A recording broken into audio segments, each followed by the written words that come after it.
Are you looking for a new job, applying to university, or need to make your English writing stand out? Well, help is at hand because Thomas Brock and Thinking in English are offering a number of proofreading services this summer.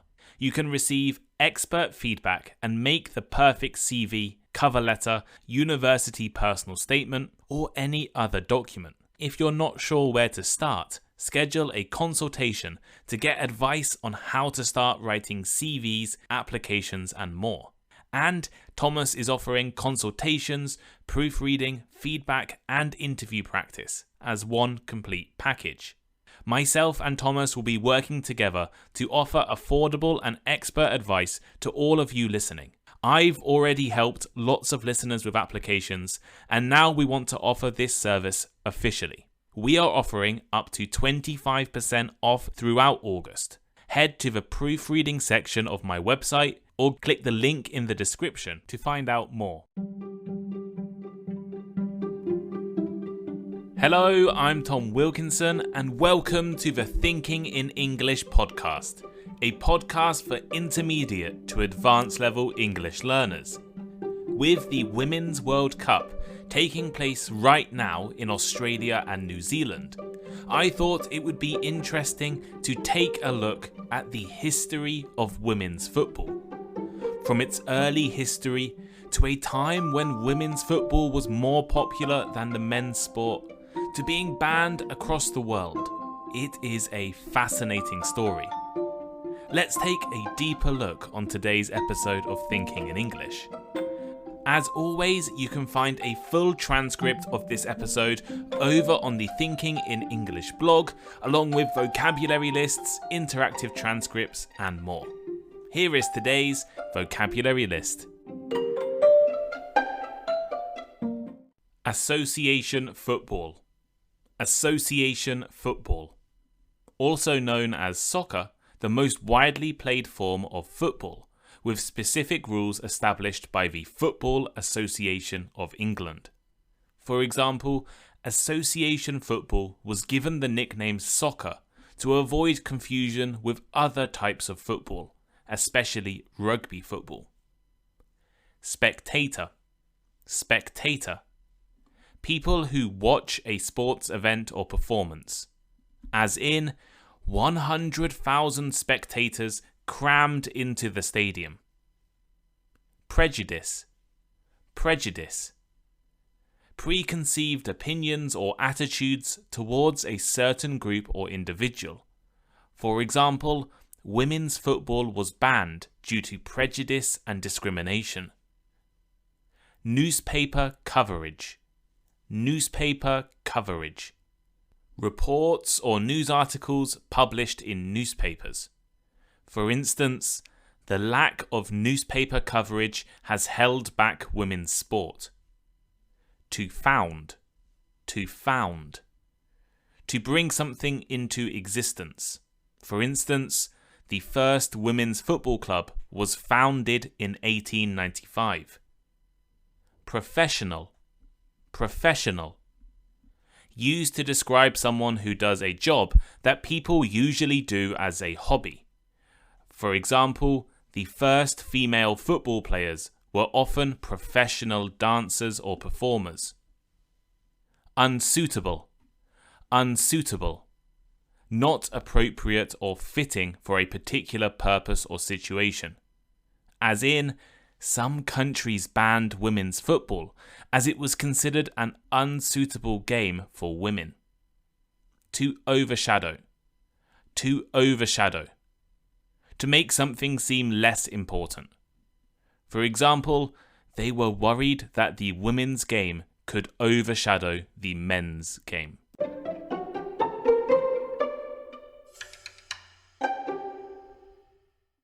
For the next few weeks, the world's best female footballers, or soccer players for those of you who prefer American English, will be gathering in Australia and New Zealand to take part in the 9th FIFA Women's World Cup. There will be 32 different countries playing throughout July and August, in the first ever Women's World Cup to be hosted in 2 different countries at the same time. and also the biggest tournament in history. The USA, champions of the previous 2 tournaments, are once again favourites to win this year. Other top contenders include Sweden, Germany, France, and current European champions England. A number of countries are also making their debut in this tournament, demonstrating the spread and development of the women's game. These new countries include Haiti, Morocco, Panama, the Philippines, Republic of Ireland, Portugal, Vietnam, and Zambia. Already, the Philippines pulled off a major shock by defeating hosts New Zealand in their opening game. Women's football is definitely growing in recognition and popularity.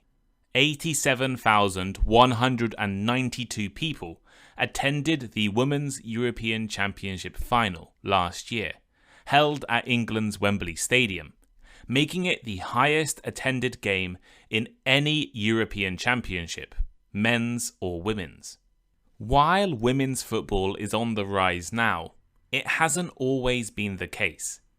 Let's take a look at the history of this game, from an era where it rivaled men's sport in popularity, to being banned from using men's football fields, the first unofficial World Cups, and the modern situation.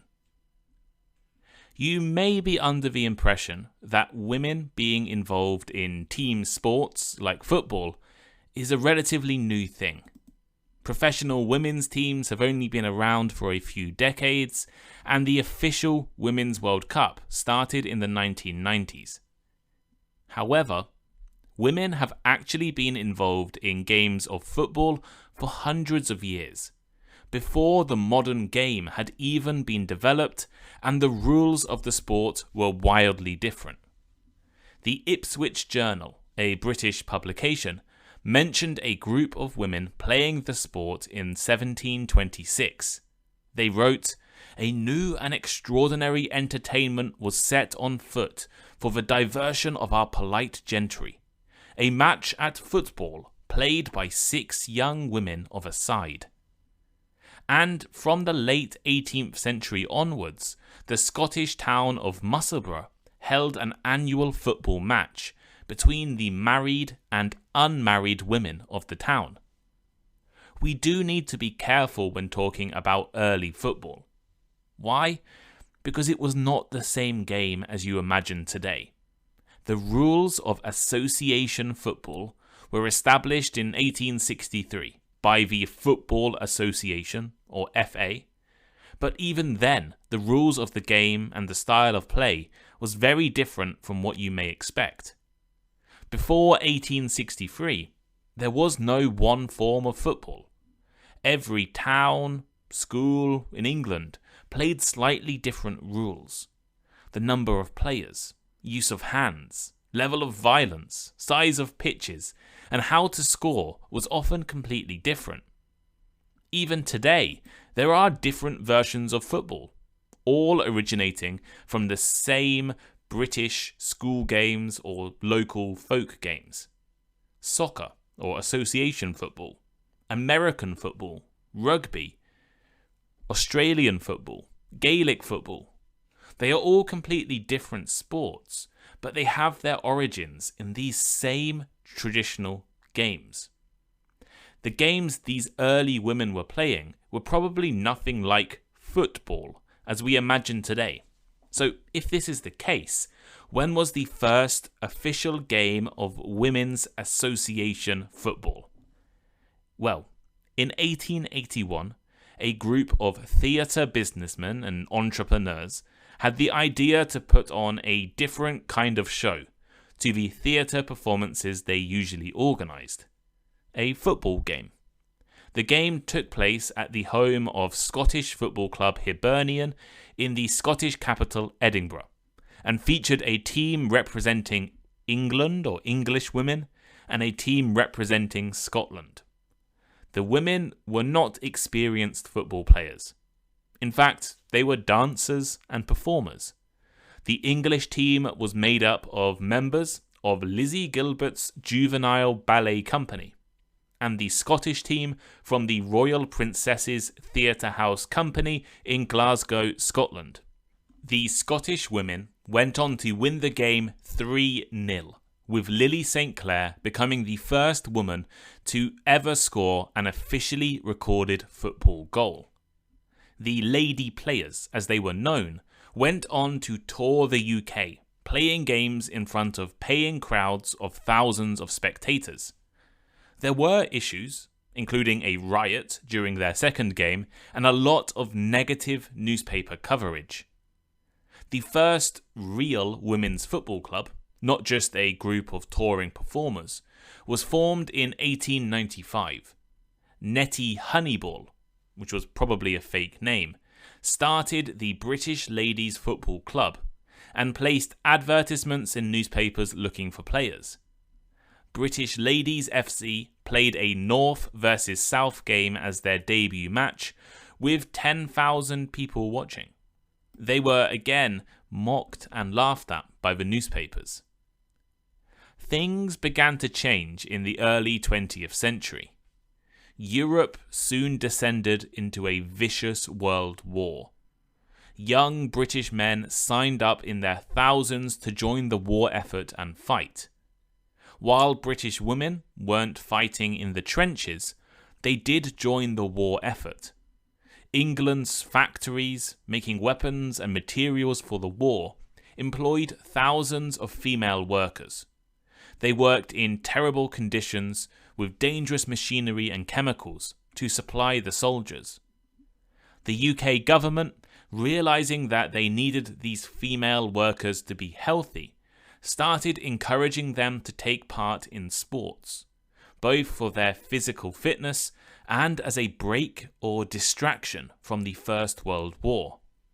Factories started to set up women's football teams and played games against each other. The most famous of these teams was Dick Kerr's Ladies FC, from the Dick Kerr & Co. munitions factory in Preston, founded in 1917. Their games attracted thousands of spectators, raised money for different charities and the war effort, and was seen as a fun activity, a good replacement for men's football. However, the success and talent of these teams, especially Dick Kerr's Ladies FC, demonstrated that women's football could be a real competitive sport. One player, Lily Parr, was praised by male footballers and considered one of the most skillful and powerful players of the time. She reportedly broke male goalkeepers' hands and wrists with her shot power. On Boxing Day, so December 26th, in 1917, 53,000 people crammed into Goodison Park, the home of Everton Football Club. Reports suggest that over 10,000 more fans were locked outside the stadium. They were not trying to watch the Everton men's team. They were there to watch Dick Kerr's Ladies FC play St Helens ladies team. Women's football was as popular, if not more popular, than the men's game at that time. The players were celebrities, and it seemed as though women's sport was going to continue to grow. You probably realise that something must have happened 100 years ago to stop the success of women's football in the UK. Well, in 1921, the Football Association of England effectively banned women's football. They listed two reasons: complaints having been made as to football being played by women, and the game of football being quite unsuitable for females and ought not to be encouraged. Those are direct quotes from the Football Association. While they couldn't ban women from playing at all, they stopped any women's team from playing on a Football Association ground or pitch. This meant there was now very, very few places women's teams could play, and the game struggled. The real reasons for the ban have been debated by historians for years. Prejudice and discrimination are clear factors. Many of the officials in the FA believed that football was a game for men and only men. When women's football was raising money for charity and during the war, it was seen as a fun distraction. But as it kept growing, the FA were worried it could overshadow the men's game. In some cases, the women's matches were attracting larger crowds and making more money. There was also another potential reason. The women's wartime football clubs were made up of working class, strong women from the cities and industrial towns of the north of England. This was a highly political time in a highly political region. Women's football clubs became associated with left-wing causes and groups. I could probably record a whole episode on sport and politics. It is definitely possible that the leaders of the FA were worried about the connections to trade unions and political groups. Of course, not all men were against women's football, especially in those northern English towns. Many men had enjoyed watching them play. Women's teams continued to operate during the FA ban, but they could no longer play on FA grounds, and without newspaper coverage, the game fell in popularity. I've largely focused on the history of the sport in England and the UK so far, but women were playing in other countries too. A famous example is Irene Gonzalez, a Spanish woman who played as a goalkeeper for a club she founded herself in the 1920s. She played for men's clubs as a child before starting Irene Football Club. All of the players were male apart from her. In Brazil, there were over 10 women's teams playing regularly in the 1930s. Competitions were organised in France as well between 1917 and 1933, and even Nigeria had women's games in the 1940s. However, like the UK, many countries eventually banned women's football. Belgium banned the game from the 1920s until the late 1970s for medical reasons. Brazil banned it from 1941 until 1979, as football was considered incompatible with the conditions of their nature. It was actually illegal for women to play football in France under the wartime Vichy government, and the France Football Federation banned women until the 1970s. West Germany banned the game as well, as it could damage women's fertility and health. And this is just a few places. It was banned in Norway, the Soviet Union, Nigeria, Spain, and more places. By the 1970s, many of these bans on women's football were beginning to end. Italy became the first country to have a part-time professional women's player, and Italian clubs began to hire players from other countries. In the year 1970, Italy hosted a Women's World Cup. Now, this was not the official FIFA-organised tournament. It was organised by an Italian organisation known as the Federation of Independent European Female Football. Teams from England, West Germany, Denmark, Mexico, Austria, Italy and Switzerland travelled to Italy to play in the tournament. Most of these were not official women's teams, as women's football may have been banned in those countries at the time. For example, Denmark, the winners of that first World Cup, were represented by the team Boldklubben Femina, who may have actually had Czech players in their team, and had to wear AC Milan shirts after losing their kit on the journey to Italy. A year later, in 1971, a second Women's World Cup was organised in Mexico. There are some very interesting stories from this tournament.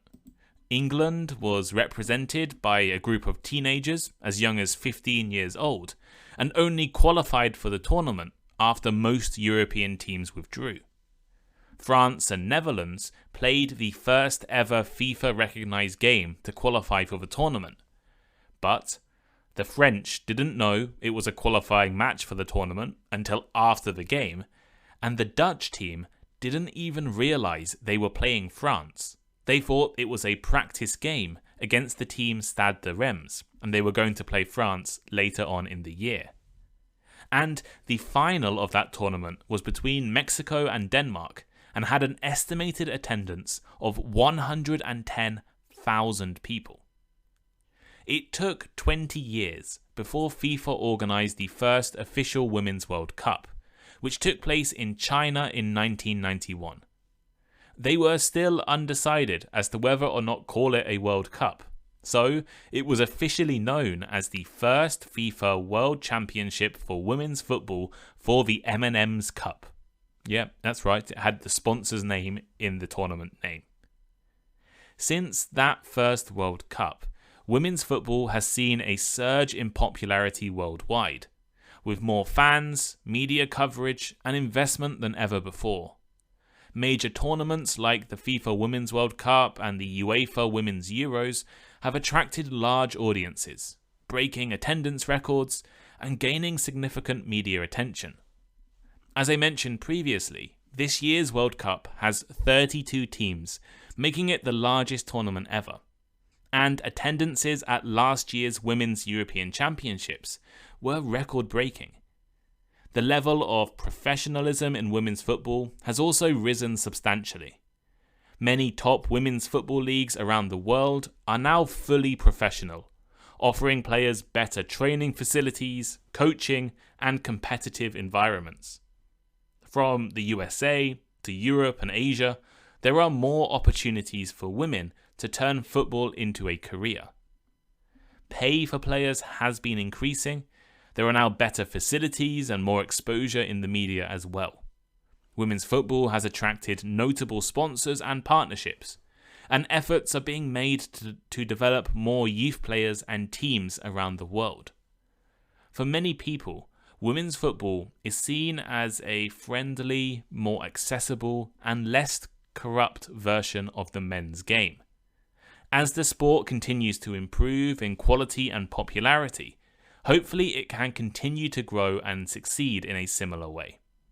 There will, of course, be challenges: prejudice and discrimination, pay disputes, and lack of opportunities. Even some challenges come from biology and the way that football and football equipment is set up. For example, women have a higher rate of knee injuries than male players due to football boots, or the shoes you wear for a football game, not being correctly designed for the female body. You can't buy women's football boots. You can only buy men's football boots in smaller sizes. However, the game is still developing, and more changes will come.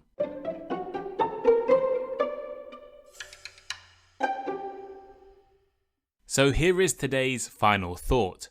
The history of women's football and women's sport in general is fascinating. 100 years ago, women players were celebrities in some parts of England and played games in front of thousands of spectators. After decades of bans and prejudice, the game re-emerged in the 1970s, and today the players are once again playing in front of thousands of spectators. I have two loose connections to the world of professional women's football, which I think illustrate the changes and developments in the sport. And these are very, very loose connections. So the aunt of one of my classmates at school played in the 1971 Mexico World Cup as a 15-year-old. The players had never played in a stadium before when they got to Mexico, and as they were an unofficial team, many actually received suspensions and bans from the English Football Association when they returned to the UK. Until recently, no one really knew any of these players' names in the UK, and they had very little recognition. The second connection is also related to my school. When I was in the final year of school, there was a ceremony awarding special uniforms and badges for students who played sport at a high level, maybe playing for the local region or competing at a national tournament.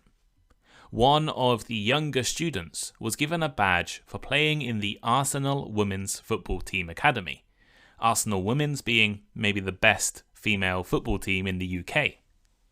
That player is now a full-time professional footballer, captained Arsenal, and captains England, and captained England last year to winning the European Championships, and is a real celebrity in the UK, especially in the town I went to school in. While still not being recognised at the same level as the men's game, the future of women's football looks bright and promising. But what do you think? Are you watching this year's Women's World Cup?